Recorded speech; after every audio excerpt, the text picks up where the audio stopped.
1000 दिवसात 1000 पुस्तकं. कसं सुरू झाला हा प्रवास? पुस्तकं वाचताना माझा आणि घड्याळाचा संबंध बिघडले.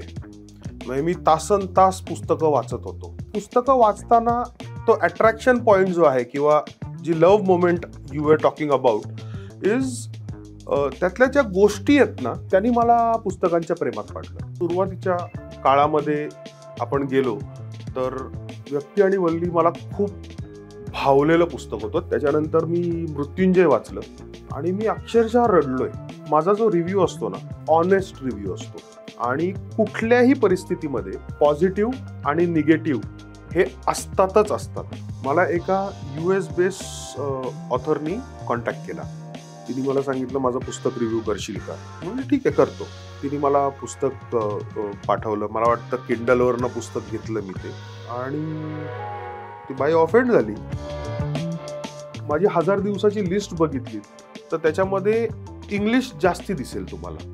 त्याचं मेजर रिझन हे आहे की मराठी लेखक, मराठी प्रकाशक हे असं काही गरजेचं असतं हे ते मान्यच करत नाहीये. मार्केटिंग करायचं असेल तर इंग्लिशमध्ये पण पैसे लागणार आहेत, मराठीमध्ये पण पैसे लागणार आहेत. इंग्लिश प्रकाशक ते करतोय, इंग्लिश ऑथर ते करतोय, मराठीमध्ये हिंदीमध्ये तेवढं होत नाहीये. त्याचं कारण आहे what I personally feel is the mindset. अरे रिव्ह्यूनी कुठं काय सेल होतो का? खरं सांगू का, असं काही करायचं असेल ना तर तुम्हाला वेडं व्हावं लागतं आणि वेड्या लोकांच्या नादी घरचे पण जास्ती लागत नाही.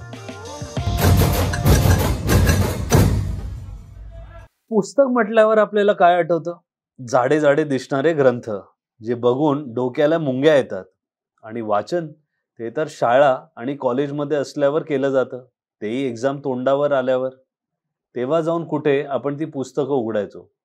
आणि आजकाल या डिजिटल एजमध्ये आपल्याला वाचनात रस कुठे राहिलाय? मला सांगा, आतापर्यंत तुम्ही किती पुस्तकं वाचली आहे? शाळा आणि कॉलेज नाही, त्या व्यतिरिक्त बोलतोय. नाही नाही, तुम्हाला टोमणा नाही मारत आहे. आज आपल्यासोबत जे आपले गेस्ट आहेत त्यांनी 365 दिवसात 365 बुक रिव्ह्यू असा हा रेकॉर्ड केलाय. तर मराठी माणसाचे कौतुक म्हणजे रेकॉर्ड करतात आणि मग स्वतःचेच रेकॉर्ड तोडतात. जसे की छत्रपती शिवाजी महाराज, लोकमान्य टिळक, आनंदीबाई जोशी, सुनील गावस्कर ते पार सचिन तेंडुलकर आणि बरीच नावं आहेत. घेत गेलो तर ह्याच्यातच वेळ जाईल. तसंच 22 डिसेंबर 2022 मध्ये सुरू करून 9 सप्टेंबर 2025 मध्ये 1000 दिवसात 1000 बुक रिव्ह्यू करून स्वतःचाच 365 दिवसाचा रेकॉर्ड त्यांनी मोडलाय. हे मुंबईतले नाही, महाराष्ट्रातले नाही, भारतातले नाही, तर जगातले सर्वात पहिले बुक रिव्ह्यूवर ठरले आहेत. ते प्रोफेशनल बुक रिव्ह्यूवर, लेखक, कवी, कॉन्टेंट कन्सल्टंट, घोस्ट रायटर आणि बेटा रीडर आहेत. त्या व्यतिरिक्त त्यांनी 45+ या वयोगटात नॅशनल लेवल बास्केटबॉल प्लेअरच्या टीममध्ये अजूनही ऍक्टिव्ह प्लेअर म्हणून खेळत आहेत. या व्यतिरिक्त ते बरंच काही करतात. तर चला जाणून घेऊया त्यांच्याचकडून. आपल्यासोबत आहे समीर गुधाटे सर. नमस्कार सर. नमस्कार. Welcome to Marathi mood. आणि सर्वात प्रथम कसा आहे तुमचा मूड? अरे मस्त मूड आहे आज एकदम आपला. तर सुरुवात, लेट्स डाईव्ह इनटू 1000 दिवसात 1000 पुस्तकं. कसं सुरू झाला हा प्रवास? तर त्याच्यापासूनच आपण करूया ही सुरुवात. म्हणजे फार पूर्वीपासून आपल्याला नाही, हे जे 1000 दिवसाची 1000 पुस्तकं जी तुम्ही केली, तर ठीक आहे, कशी सुचली पहिल्यांदा ही कल्पना, का ह्याची सुरुवात कशी झाली? ओके ओके ओके तसं बघायला गेलं तर पुस्तकं माझ्यासाठी काही नवीन गोष्ट नव्हती. लहानपणापासून मी पुस्तकं वाचतोच आहे. मला आठवतंय शाळेत असताना मी शाळेची पुस्तकं कमी वाचली आहेत आणि इतर पुस्तकं जास्ती वाचलेली आहेत. आणि मी मार्केटिंग कन्सल्टंट म्हणून काम करत होतो आणि कोविड चालू झालं, लॉकडाऊन चालू झालं. मला काहीतरी ₹1,00,000-1,50,000 पर महिना त्यावेळेस मिळत होते आणि मी शून्यावरती आलो, कारण सगळं जगच बंद पडलेलं. सो मी शून्यावरती आलो. तिथे मला कळत नव्हतं की काय करायचं एक्झॅक्टली. असंच मी एक दिवस घरी बसलेलो, माझ्यासमोर माझं पुस्तकाचं कपाट होतं. मी चालत त्या कपाटापाशी गेलो आणि ते पुस्तकच मला बोललो, अरे मी आहे ना तुझ्या बरोबर. आणि तिथनं ती आयडिया जन्माला आली की मी एवढी पुस्तकं वाचतो, दिवसेंदिवस पुस्तकं वाचायचं जे प्रमाण आहे ते कमी होत चाललेलं आहे. सो मी जे काही वाचतो त्याच्यावरती मी व्यक्त का होऊ नये.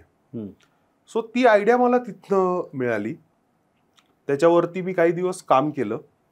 माझी जी काही घरची पुस्तकं होती ती मी परत वाचायला सुरुवात केली आणि मग त्याचे हळूहळू रिव्ह्यूज जनरेट करायला सुरुवात केली आणि मग हळूहळू सोशल मीडियावरती आठवड्याला 1, आठवड्याला 2 असं करत करत मी चालू केलं. मग कुठेतरी सोशल मीडियाच्या अल्गोरिदमनी त्याची दखल घेतली आणि मग हळूहळू ऑथर्स माझ्याकडे यायला लागले, पब्लिशर्स माझ्याकडे यायला लागले आणि ती जर्नी मग चालू झाली. फॅन्टॅस्टिक. कोविडमध्ये खूप लोकांबरोबर हेच झालं की कोणाला फायदा झाला, कोणी तो टाइम प्रोडक्टिव्ह काढला, कोणी तो टाइम वेस्ट. तुम्ही तो खूप प्रोडक्टिव्ह केला आणि तुमच्या बुक रिव्ह्यूमुळे अनेकांना त्याचा फायदाही झाला कारण सगळेच घरी होते. आता आपण सुरुवात येऊया. जसं तुम्ही बोला शाळा आणि कॉलेजमध्ये मी कमीच वाचलं, पण पुस्तक तर काय तो इन्सिडेंट होता जिकडे ते पुस्तक वाचणं का असं कुठलं पुस्तक ज्याच्यात पुस्तक वाचणं या गोष्टीच्या तुम्ही प्रेमात पडलं?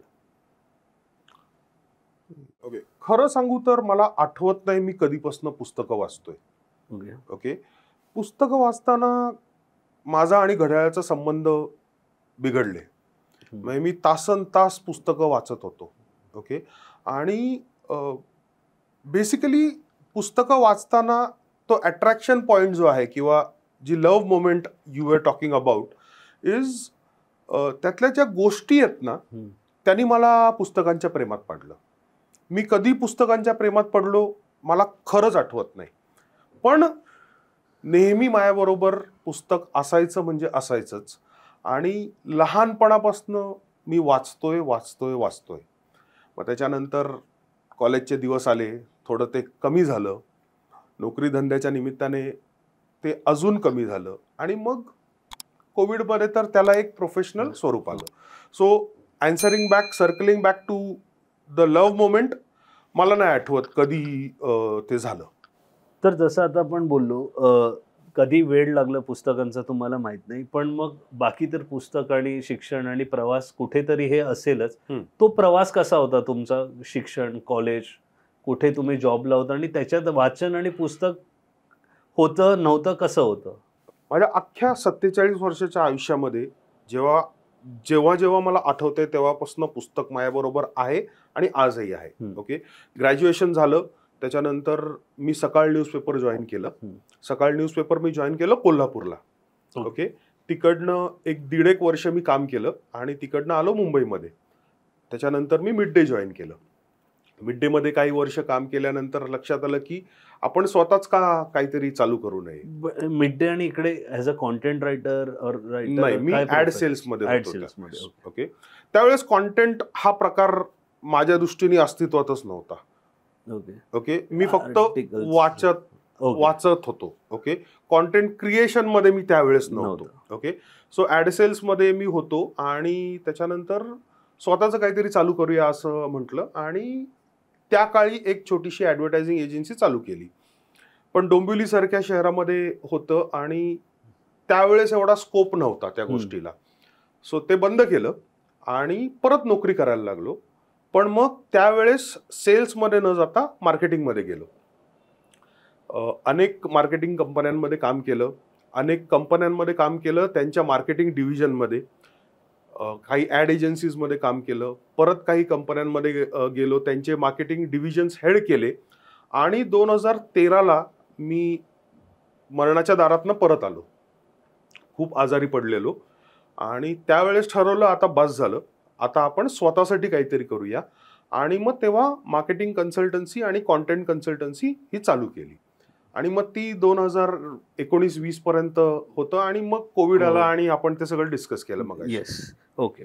आता हे जे बुक रिव्ह्यू, दिवसाला रोज एक पुस्तक वाचणं, ते एक पुस्तकाचा रिव्ह्यू देणं, लगभग 1000 दिवस, त्याच्यासाठी काय स्वतःमध्ये तुम्हाला काही गोष्टी, कारण डिसिप्लिन हवं, कन्सिस्टन्सी हवी, त्या व्यतिरिक्त वाचन एक झालं, मग ते रिव्ह्यू लिहिणं, तर रिव्ह्यू सोशल मीडियावर पोस्ट करणं, तर लाईफस्टाईल, माइंडसेट, या सगळ्या गोष्टी कशा बॅलन्स केल्या? ओके, या सगळ्याची सुरुवात माझ्या वडिलांपासून झाली. माझे वडील स्वतः एअरफोर्समध्ये होते आणि मला स्वतःला आर्मीमध्ये जायचं होतं. आणि हे मी शाळेत असतानाच ठरवलेलं. हम्म. सो डिसिप्लिन काय असते हे मी घरातनंच बघितलेली आहे आणि डिसिप्लिनमुळे काय होतं हे पण मी घरातनंच बघितलेलं आहे. बरं, माझ्या वडिलांनी मला डिसिप्लिन अशी छडी मारून शिकवली का? अजिबात नाही. ते स्वतः एक डिसिप्लिन लाईफ जगत होते. मी ते रोज बघत होतो आणि ती जी डिसिप्लिन आहे ती बघून बघून माझ्या आतमध्ये ती आली. शाळेच्या काळामध्ये ती अजिबात नव्हती, पण over a period of time जसं जसं समज यायला लागली तसं तसं त्या डिसिप्लिनमुळे काय फायदा होतो हे कळायला लागलं. मी खेळत होतो, आजही खेळतोय, पण त्यावेळेस खेळत होतो तर तिथे डिसिप्लिन मदत करत होती.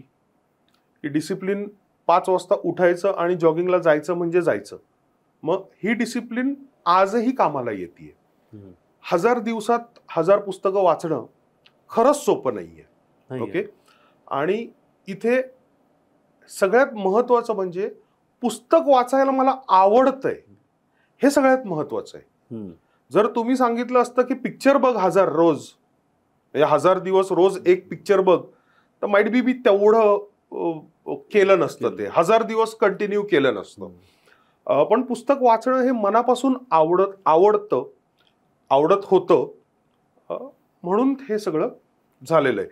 ऑफकोर्स डिसिप्लिन खूप मोठा फॅक्टर आहे आणि सगळ्यात महत्वाची गोष्ट म्हणजे जसं जसं पुस्तक कंप्लीट होतं तसं तसं फक्त मी म्हणत नाहीये, जो वाचणारा आहे तोही बदलतो. करेक्ट. सो दिवसेंदिवस जो बदल माझ्यामध्ये होत चाललेला आहे, म्हणजे ज्या दिवशी मी पहिला रिव्ह्यू टाकला आणि आज सकाळी मी जो रिव्ह्यू टाकला त्या रिव्ह्यूमध्ये पण जमीन आसमानाचा फरक आहे.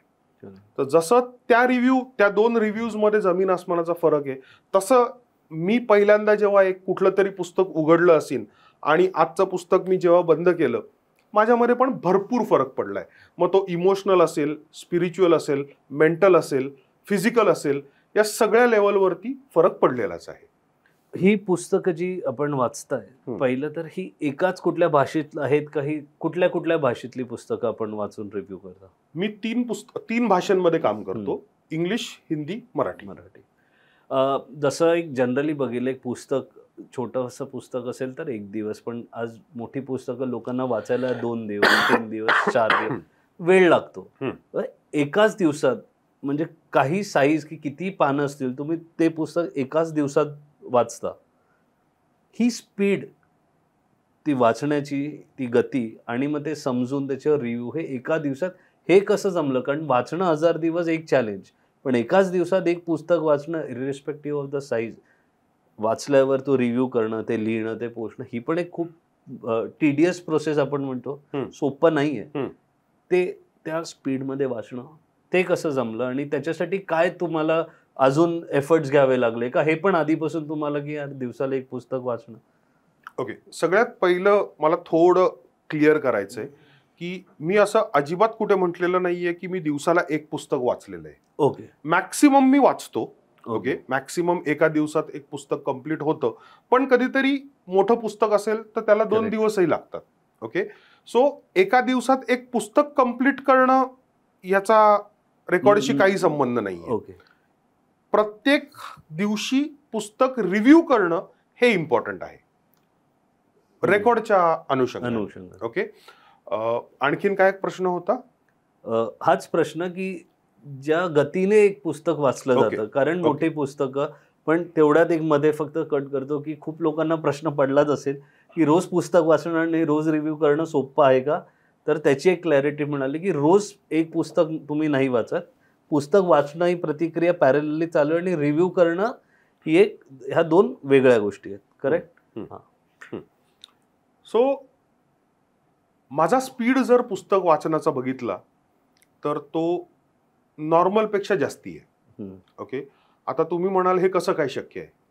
आम्हाला एक पुस्तक वाचायला 1 आठवडा लागतो, काहींना 15 दिवस लागतात, काहींना 1 महिना लागतो, काही जण तर पुस्तक कंप्लीट पण करत नाहीत. मला आर्मीमध्ये जायचं होतं. ओके. आणि त्यासाठी मी 14 तास अभ्यास करायचो UPSC साठीचा. आणि 14 तास अभ्यास म्हणजे फक्त वाचन, आणि लहानपणापासून वाचतच होतो. सो त्यामुळे तो जो स्पीड आहे ना तो ऑटोमॅटिकली डेव्हलप होत गेला. ओके. आणि आता तर प्रोफेशनली हे काम करतोय म्हटल्यावरती जसं तुम्ही उठून रोज ऑफिसला जाता तसं मी माझ्या ऑफिसमध्ये जातो, पुस्तक उघडतो, वाचतो. जसं जसं मी वाचतो तसंच माझे रिव्ह्यूज लिहायला आता सुरुवात होते. ती आता एक प्रोसेस झालेली आहे की मी वाचतो, वाचता वाचताच मी माझ्या नोट्स काढतो. पुस्तक संपलं की 2 दिवसांनी मी त्या परत नोट्स बघतो, त्या फेअर करतो, एक फॉर्मॅटमध्ये त्याला बसवतो. 2 दिवसांनी मी परत ते जे लिहिलेलं आहे ते रिव्हिजिट करतो, फायनल करतो आणि ते माझ्या बँकमध्ये जातं. ओके. सो अशा पद्धतीने आजही जर बघितलं तर माझ्याकडे अंदाजे 7 ते 8 पुस्तकं रिव्ह्यूजची बँक तयार आहे. ओके. तर तुम्ही तो एक हेड स्टार्ट आहे तुमच्याकडे 7 ते 8 पुस्तकांचा. आणि 1000 दिवसात माणूस आजारी पडू शकतो, सुट्टी असते, वाढदिवस असतो, फॅमिली, त्याच्यावर येणारच आहोत आपण. कधीतरी मला पण कंटाळा येतो ना. एक्झॅक्टली. कधीतरी मला पण कंटाळा येतो की नाही आज मला नाही वाचायचं. म्हणजे मी पुस्तक उघडतोय, मी वाचतोय, पण ते इथे रजिस्टर होत नाहीये. मग अशा वेळेस ती जी बँक तयार केलेली आहे ती कामाला येते. ओके. मग असं झालंही असेल 1000 दिवसात की तुम्हाला 1-2 दिवस नसेल, परत कसे येतात इकडे? काय ते असतं की इट ब्रिंग्स यू बॅक, नाही हे कंटिन्यू करायचंय? What is that motivation? Love for stories is the most important thing. आणि कसं आहे, शेवटी हे प्रोफेशन आहे ना. शनिवार रविवारी सुट्टी असते, सोमवारी आपण ऑफिसला जातोच ना. तसंच माझं पण आहे. कधीतरी कंटाळा येतो, एका दिवसाचा ब्रेक घेतो, एखादी वेब सिरीज बघतो, बॅक टू स्क्वेअर वन. आता तुम्ही 1001 पुस्तकं तर फक्त